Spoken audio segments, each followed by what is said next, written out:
Afternoon Theatre. Here Am I, Where Are You? A play by Sheila Hodgson, based on an idea by M.R. James, with David March as James. Here Am I, Where Are You?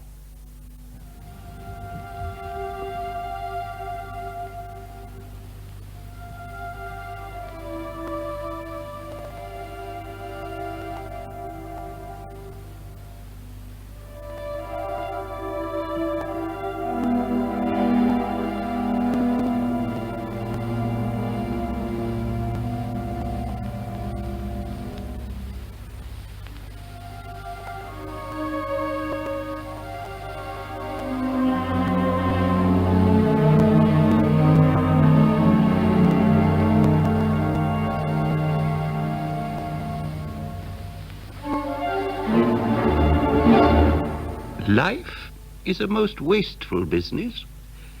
A man has only to reach middle years to find himself surrounded by impedimenta. The wreckage of unsuccessful plans, interrupted friendships, and the first notes for some magnificent idea which has never been followed up, and all too plainly never will be now. Worst of all, the outline for so many stories which I shall quite simply never have time to write. Take this mug, for example. There is really a rather horrid story concerning... Oh, just a minute. Let me close my desk. What was I saying? Oh, of course, the mug. I had been working on a book about the early English Bibles, and in the course of my research had called on a certain Professor Zetterholm, who, as I recall it, lived at Greenwich.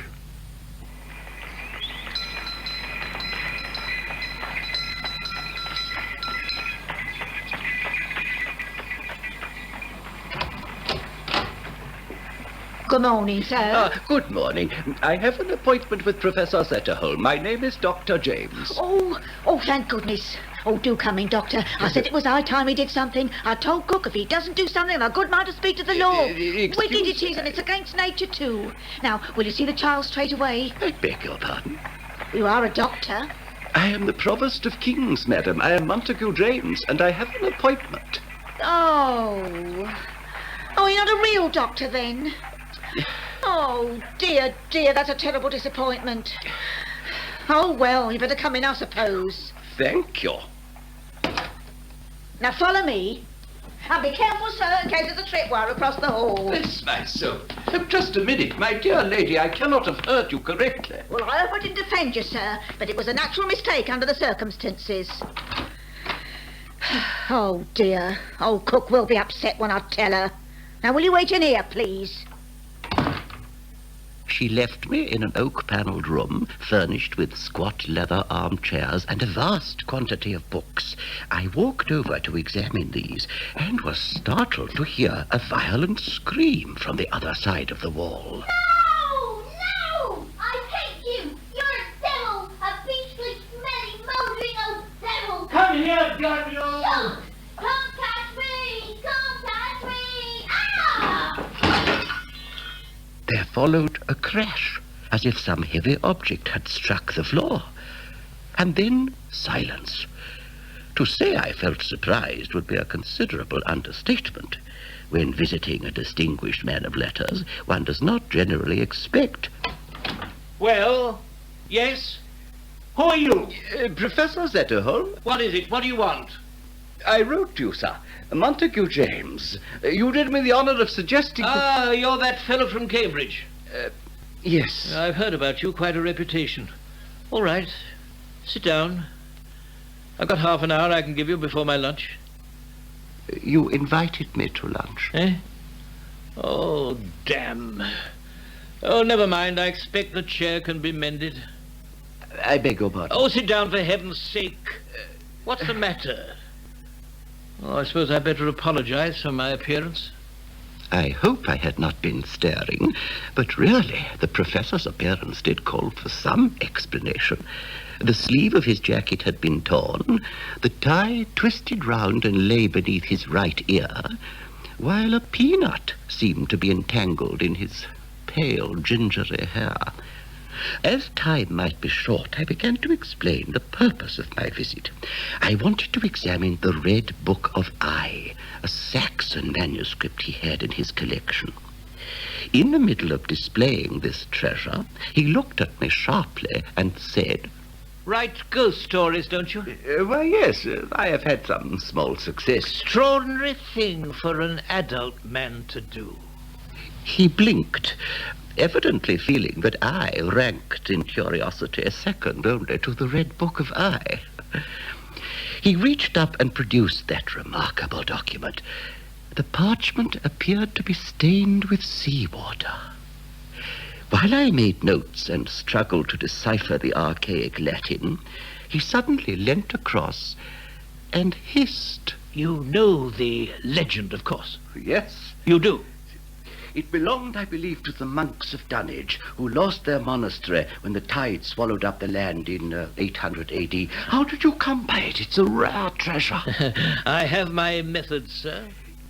The Saxons held that anyone who swore on the Red Book of I and broke that oath would run mad. I heard another story connected with the monks. Indeed. I heard when one of them became father to an illegitimate child, he took it to the shore below high water mark and left it there to drown. Good heavens, what a singularly nasty tale. The coastline must have been littered with little corpses in those days, don't you think? Upon my word, I decline to consider any such repulsive nonsense. James, do you hate children? Do I? Bless my soul, no. I do. Oh, come. They're not human, you know.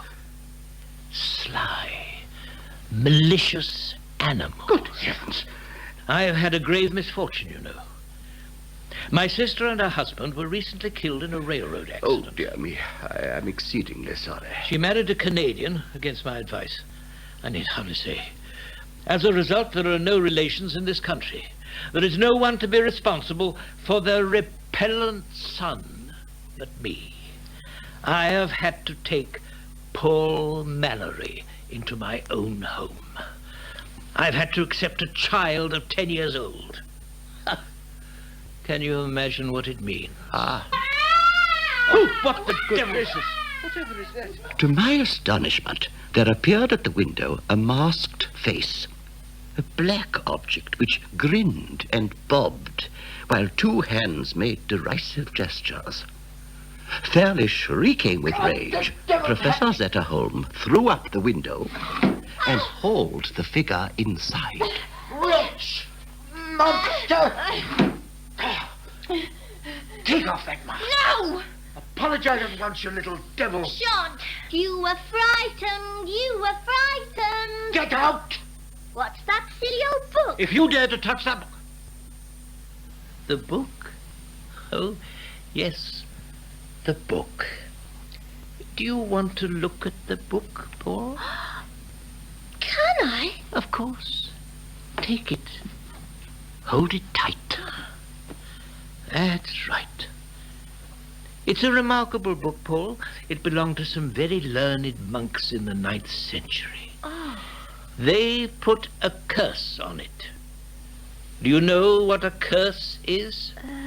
Anyone who touches those pages will go mad.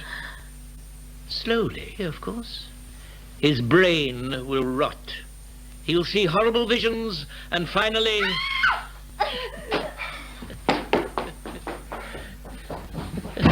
Oh, dear. Wasn't that a little unnecessary? What a pity he's run away. He's run up a tree. Oh, yes. Yes, he does that every time to escape me. He climbs up into the oak and sits there grinning. Shall we continue our studies? Where's the book? Here. Ah, thank you. Now, my translation of Aᴜᴅɪᴏ... Sir, I think Master Paul's having hysterics. Then I suggest you throw a bucket of ice cold water He's over him. gone up to that tree again and he's crying. Little boys must learn not to be crybabies. Oh, with all due respect, sir, you didn't ought to do it. You'll drive the poor creature mad. Now, what do you think he's doing to me, pray? He's only 10, Lord love him. All right, all right. I swear to cherish the boy like his own parents. Now get out. But, sir, please... Is lunch ready? Not quite, sir. In 5 minutes. Since you dislike children so much, it would surely be common sense to make some other arrangement. I have no money and I have a duty, I suppose. Oh, careful. What? You are clutching the Red Book of I. Please, please, you may tear the parchment. You see to what extremes this little monster has driven me. Allow me to put it back on the shelf. You're right, of course. Oh, yes. I was brought up in an orphanage. And yes, I do not care for children. They used to laugh at me because I had to wear spectacles. And because I happened to be fond of books. Cookie's ready to serve lunch. Now, sir. Then tell her to get on with it. We're waiting. I doubt if I have ever spent a more uncomfortable meal. Uncle and nephew sat glowering at each other across the tablecloth. After a while, I noticed a curious phenomenon. Professor Zetterholm's dish of cold meat kept wobbling up and down. I have scant acquaintance with the ways of children. My little goddaughter is not given to such tricks, but I had no doubt that what I was watching was a plate lifter, which could be bought in any good joke shop for a few pence. I slipped my hand under the tablecloth, and yes, I was right. My fingers encountered a thin rubber tube. What's the matter, Uncle? Don't you feel well? It must be the heat. It's awfully hot in here. Be quiet. Your face has gone a funny color. It's a plate lifter, Professor Zetterholm. Don't worry, I beg you. You evil little monkey! Get rid of that blasted contraption! Zetterholm pulled at the tube, sending several dishes crashing to the floor. He yelled for Mrs. Marriott, who scuttled in and removed the shattered remains of a rather fine Royal Doulton vegetable dish. We continued to eat in an atmosphere thick with ill-concealed hatred. Halfway through the meat course, the boy turned pale, coughed, turned red, and then fled from the dining room. Paul, what's the matter? Don't distress yourself, Dr. James. Do sit down. I think that child is ill. Yes, I'm sure of it. Shouldn't we find out? Quite unnecessary, I assure you. I put a small additive into his meat. I have every hope that at this moment he's been rather sick. Oh, but... We can finish our meal in peace. Now, concerning the monks of Dunwich. It really seemed to me that the learned professor was every bit as childish and vindictive as his nephew. I could scarcely wait to finish my notes and escape from the house. You work fast, James. Yes, I've nearly finished, thank goodness. I'm most grateful for your cooperation, Zetterholm. You have a splendid library here. Worth a small fortune. I don't just collect books, you know. Let me show you another hobby. I acquired this at Sotheby's yesterday. A very fine specimen. Oh, careful. Pale green china. What is it? 18th century. A frog tanker. Oh, yes. Yes, I've seen them before.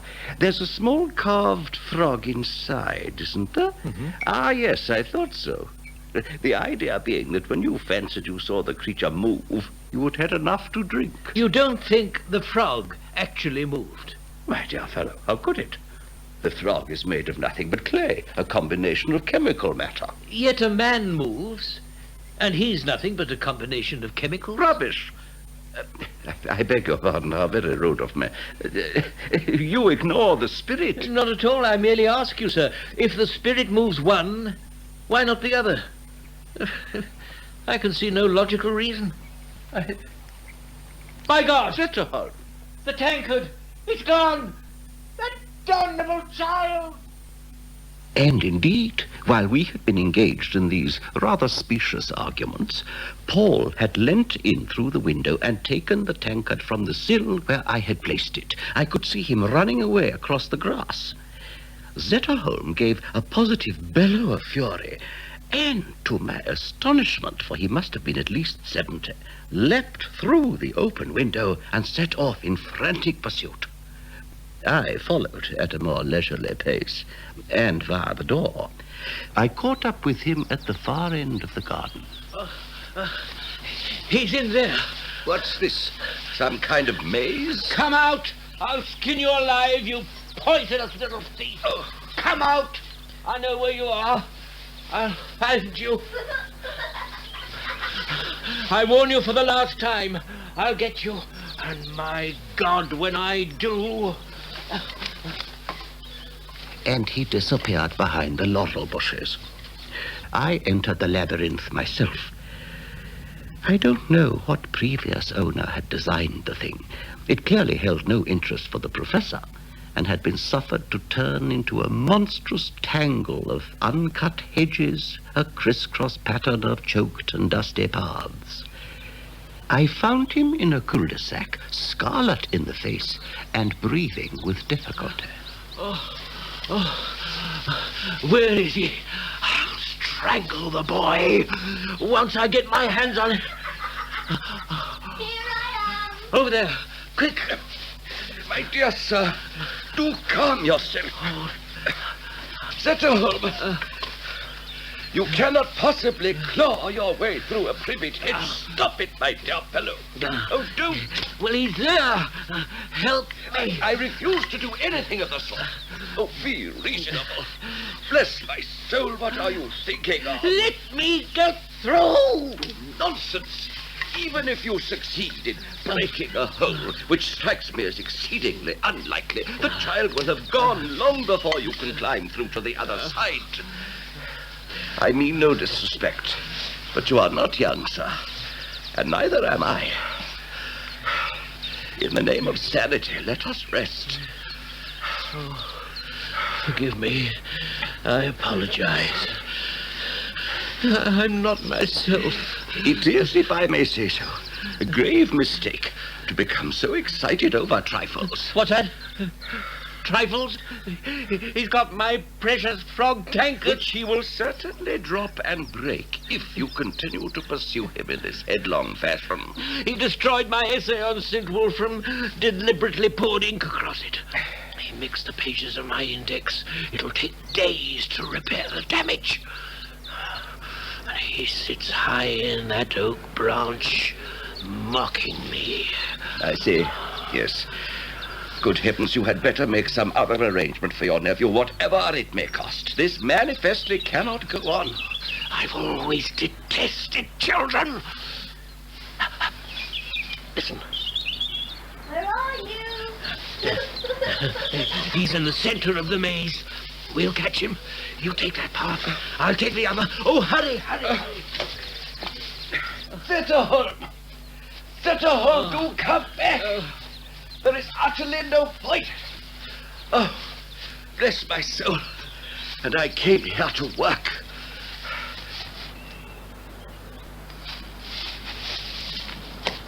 Paul? Paul, this is Dr. James. Do stop your nonsense, my dear boy. I know where you are. You're lost. I know where you are. You're the other side of the hedge and behaving very stupidly. Now, have you got the tankard there? Shan't tell you. Oh, dear, dear, dear. Dr. James! Yes, I'm here. You didn't catch him? I'm afraid not.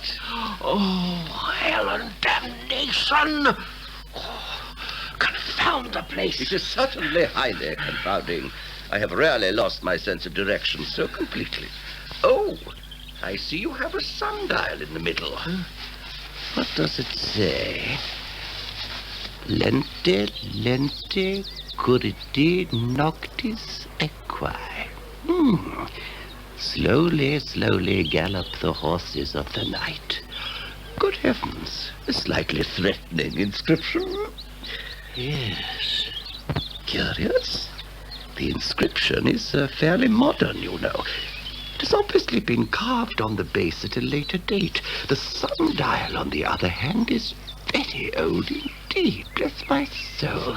Come away. No, wait, please. Have you never observed? Gracious me, this is quite extraordinary. It is cold. I must ask you to hurry. But look, the sundial is wrong. Oh, what nonsense is this? See for yourself. At that angle, it could not show the correct hour. Odd. And your interpretation? Incredible. It must have been constructed at a time when the sun occupied a different position in the heavens. I have heard such theories. And so have I. The world is full of people who believe in higher lunacy. Oh, let's get out of here. Mrs. Marriott! Mrs. Marriott! Good afternoon, sir. Are you ready for your tea yet? Where is he?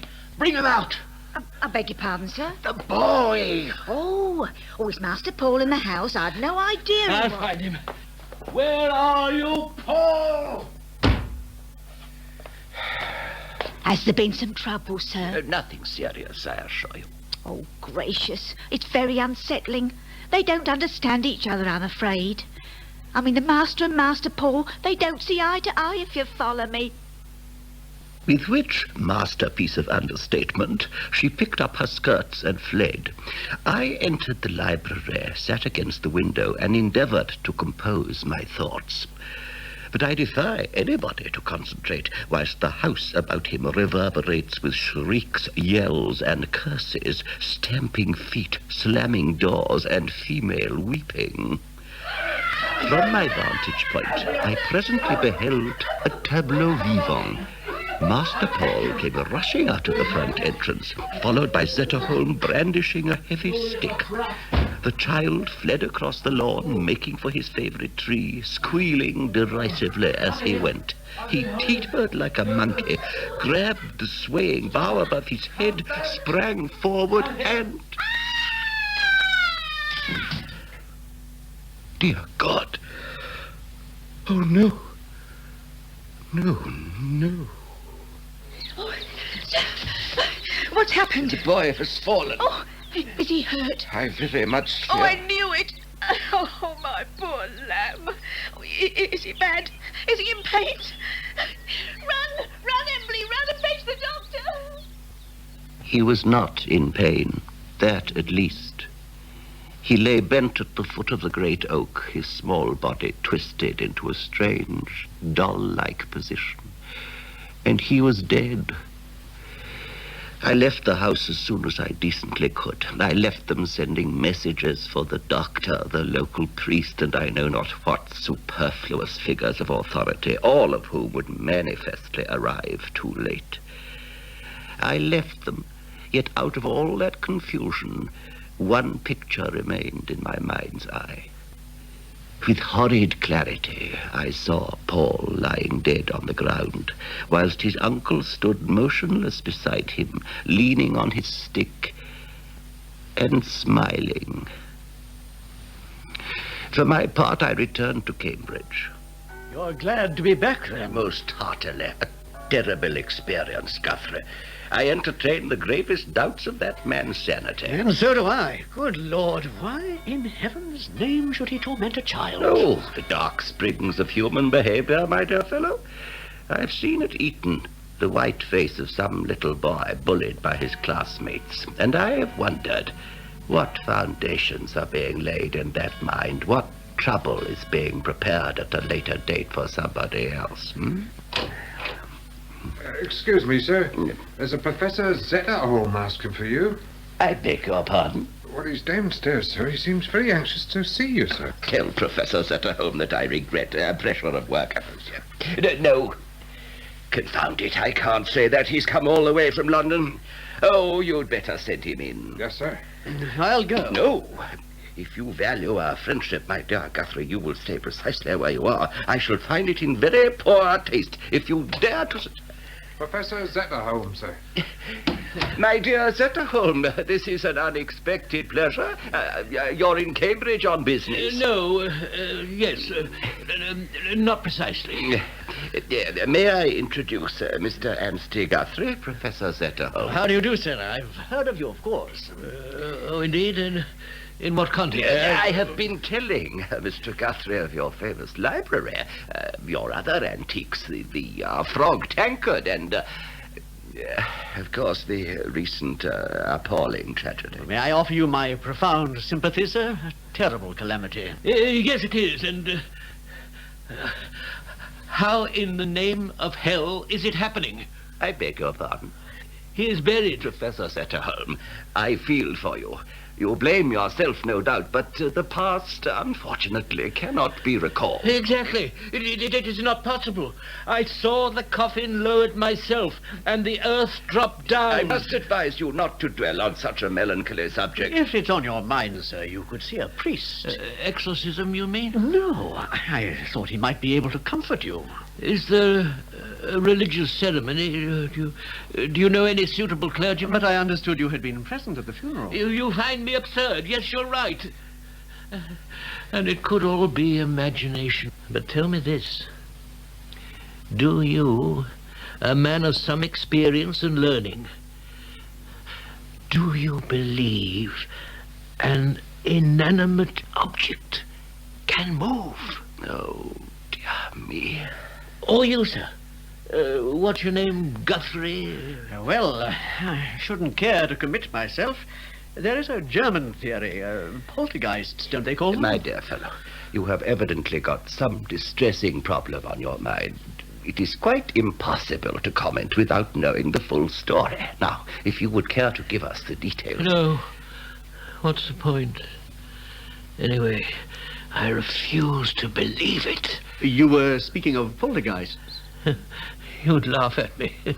Yes, you'd find it very comic, no doubt.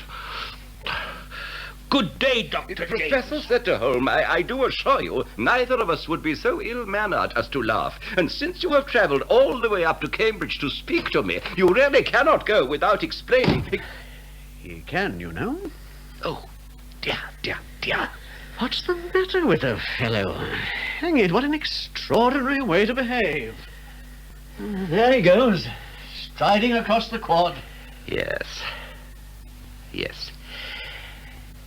As a matter of curiosity, Guthrie, what impression did you get? Of him? That the man has no manners and may be slightly mad, as you suggested. I have changed my mind. Why? Guthrie, he's not a lunatic.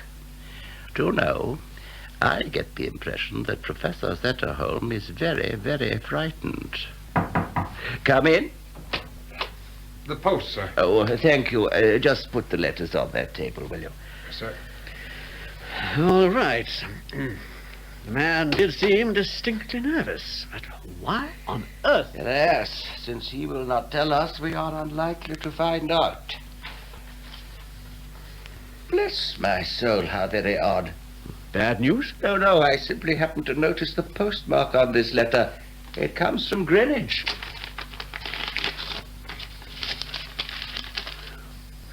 Oh, good heavens. Oh, no, surely not. Oh, dear me. Oh, James. I beg your pardon. This is from the housekeeper, Mrs. Marriott. Oh, how very disturbing. What does she want? Dear Dr. James, I hope I'm addressing you correct, seeing as how you're not a proper medical gentleman. I wouldn't take the liberty, only I got your address and cook can't think of anybody else. Well, that's a nice complimentary opening. No, listen. He, underlined, she must mean Zetterholm. He is getting worse. At first, Cook said he was mental, but now agrees with me there is something in the house. Something in the house? Are we back on poltergeists? Anyway, it's not human, sir, and Cook has heard the voice. Good Lord. This really is the most illegible handwriting, and she has contrived to spill ink over the second page. We think, that is, Cook and me, we think some gentleman like yourself ought to look into it. being as there is some ugly rumours in the town, and it's not nice for the staff. What can she mean? I wonder. A lot of backstairs gossip. I shouldn't bother to reply. For a moment I thought you were upset. I am. Oh, come. By that. It's the postscript, you see. Oh, dear heaven, there's more. At the bottom, after her signature, Mrs. Marriott writes, P.S. And what about the tree? That's what I says. I beg your pardon? Mr. Verrill, who does the garden here, examined the tree most careful, and he says the branch was sawn through. But, oh no. If someone had cut through the branch deliberately, knowing the boy's habits... It would be murder. Yes. Do you believe he did it? Dear Lord. He stood there smiling, you know. It's the devil of a situation. Nevertheless, a plan occurs to me. Are you particularly fond of frog tankards? What? I'm certain you are. Yes? Yes, in fact, you collect them, frog tankards. For I know for a fact he possesses one of these. Now, suppose you were to ask me, my dear fellow, where you could see a rare 18th century frog tankard. Why, I should naturally escort you to the house of my acquaintance in Greenwich. Have you any particular engagements for next Tuesday? So we arrived on a wet afternoon, unannounced, to be greeted by Mrs. Marriott with near hysterical relief. Oh, it's you. Oh, thank goodness. It's getting worse, Doctor. It happens in the daylight now. Do be calm, Mrs. Marriott. This is my friend, Mr. Guthrie. Good day, Now, Mrs. Marriott. if you could bring yourself to explain. Well, there's laughing. And things drop down from the shelf. It's against nature. You ask cook. And sometimes it feels like cobwebs touching your face. And so cold. Even with the fire going, you never felt nothing like the cold. Mrs. Marriott, Oh, don't tell him I wrote. Please, sir. who is it? The doctor, sir. And somebody else. I was shocked by the change in his appearance. He had always looked slightly bizarre, unkempt, uncared for. But now his clothes hung about him, and the staring eyes were sunk in the dark hollow of his cheeks. I am not entirely sure what kind of reception I had expected from Zetterholm. Certainly not the one we got. Dr. James. Oh, thank God, thank God. You'll stay to dinner, and your friend as well. There are two of you, that's even better. You must stay the night, I insist. Mrs. Marriott, prepare the spare room for these gentlemen. We are simply passing through Greenwich. Give me your coat. It may rain. You can't possibly continue in this weather. Mrs. Marriott, light fires in the guest rooms and air the beds. Yes, sir. The weather is quite clement, I assure you. We had no intention of foisting ourselves upon you. Good Lord, no. Sit down. I can offer you brandy. Don't trouble yourself about night attire, gentlemen. I've several pairs of pajamas. You must stay as long as possible. Bless my soul, this is a casual visit, sir. We happen to be near your house, that's all. Yes. Oh, thank heaven. You must stay at least 3 days, I beg you. Oh, but... I have some new books in the library, Dr. James. You'll want to look at those, eh? And we might pass the time playing cards. Billiards. Perhaps your friend is interested in the garden. I'm much obliged, but we really don't want to impose on your hospitality. I am expected back in Cambridge before the end of term. And we wouldn't dream of upsetting your housekeeping arrangements. Oh, there's plenty of food. That's not the problem. What miracle brings you here? My friend Guthrie happens to be interested in 18th century frog tankards. Yes. And by my description of your remarkable sundial. Even as I spoke the carefully prepared lies, I became uncomfortably aware that they were superfluous. Professor Zetterholm simply did not care what accident had brought us to Greenwich. He didn't mind why Guthrie and I were so unaccountably on his doorstep. He was hell-bent on keeping us there. I viewed dinner with some concern, and so did Guthrie. He was mortally afraid he might have to talk about antiques. You collect frog tankards, you say? I have a frog tankard. Really? Yes, though where it is at the moment... Is something wrong, sir? No, certainly not. No! You'll have to excuse me. Is he drunk? Hardly. He doesn't touch wine. And I have myself been fairly moderate, but for a moment I could have sworn. Guthrie, is his plate moving? His plate? No, of course not. Imagination. Besides, the boy is dead. My dear friend, can we leave in the morning early? Is the place haunted, in your opinion? Only by our slightly insane host. Where's he gone? I really cannot imagine. Oh, dear me. This is ridiculous. Do we go on eating dinner or what? You can see the tree from that window. Dark against the clouds. Sit down. It would be interesting to examine the branches. For heaven's sake, you're not proposing to climb a tree in the middle of the night. Nor at any other time, I assure you. But if we could lay hands on a torch... Sit down. He may come back at any time. I suggest an early bed. I will meet you by the side entrance at 10:30. You must excuse me, gentlemen. I'm not well. My digestion is not all that it might be, I fear. Did you get a torch? Yes, I persuaded the good Mrs. Marriott that torches were an integral part of ghost hunting. Which tree was it? The oak. Be careful how you flash the light. They're quite certainly visible from the house. I can see a broken stump. Broken or cut through? Impossible to tell. Well, surely the police would have examined It's high up. They may have accepted Zetterholm's word. The boy was known to climb repeatedly. A fall might seem natural. But the branch? May have been destroyed, I fear. Smashed underfoot in the general confusion. By accident or design? Who's there? Who is it? Oh, my God. All right. Good evening, Professor Zetterholm. I regret we found it quite impossible to sleep. Be honest with me, sir. What have you seen? Seen? A figure, wasn't it? In the moonlight. A body scrambling about in the branches. No, I promise you, my dear sir, these are the wildest imaginings. Oh, yes. Forgive me. Can I offer you a nightcap? It has grown cold. The morning found Zetterholm in a curiously defiant mood. He came upon me in the library and grasped my shoulder. Listen. I have remembered. I know where my frog tankard is. Oh, capital. It's in the maze. Ah. You think it was left behind there when... Yes. Then perhaps you would prefer to forget the whole transaction. There are painful memories, no doubt Guthrie will understand. I refuse to be mocked. I am a man of some standing, sir. A certain reputation.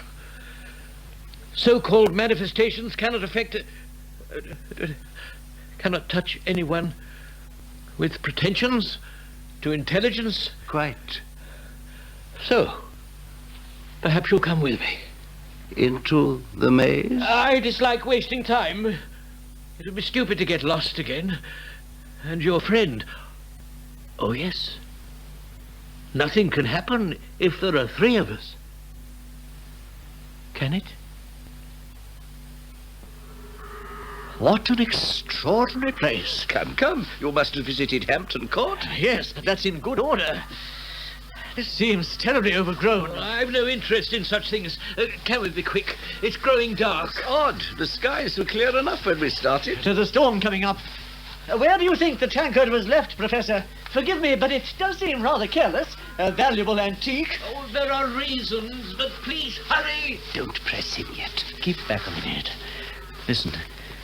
I came out early this morning when no one was around and had a good look at your tree. Well? The branch has been sawn through, all right. Are you coming, gentlemen? We must keep in a group. You are going altogether too fast, sir. We are not young. Oh, forgive me, but I'm afraid of the storm. This way. James, Is there somebody else in the maze? I beg your pardon. Listen. We're being followed. The gardener? The steps are too light for a man, surely. And they hardly sound like a man at all. Oh, still, I'm trying to listen. A dog, perhaps? Or a cat? No. More like the hopping of an enormous bird. Or even... Oh, damn, we've lost sight of Zetterholm.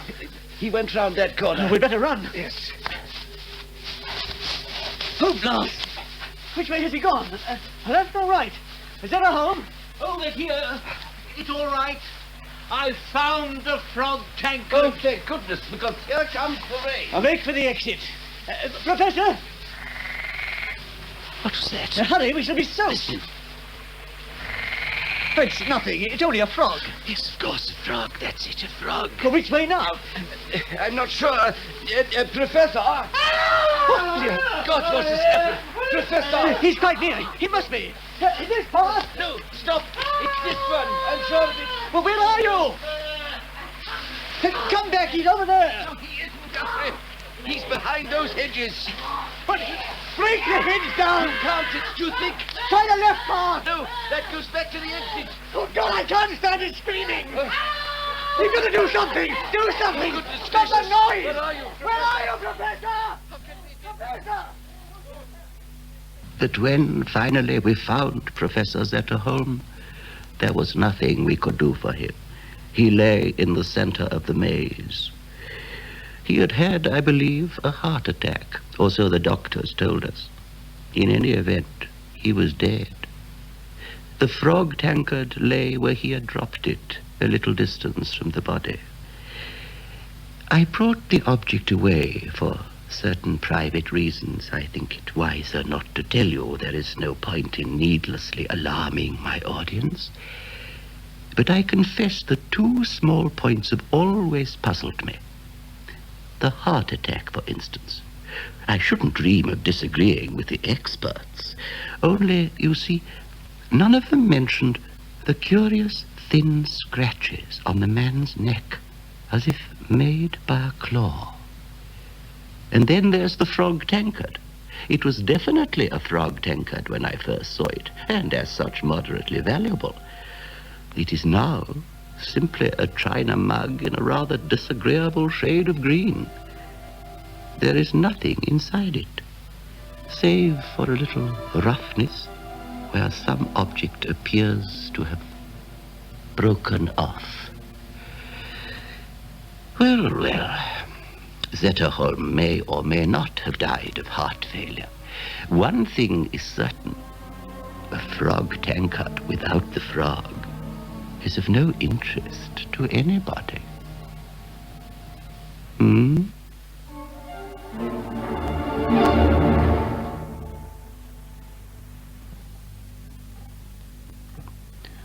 That was Here Am I, Where Are You by Sheila Hodgson, with David March as M.R. James, Lockwood West as Professor Zetterholm, Jonathan Scott as Anstey Guthrie, Susan Sheridan as Paul Mallory, Joan Newell as Mrs. Marriott, and Manning Wilson as the portrait.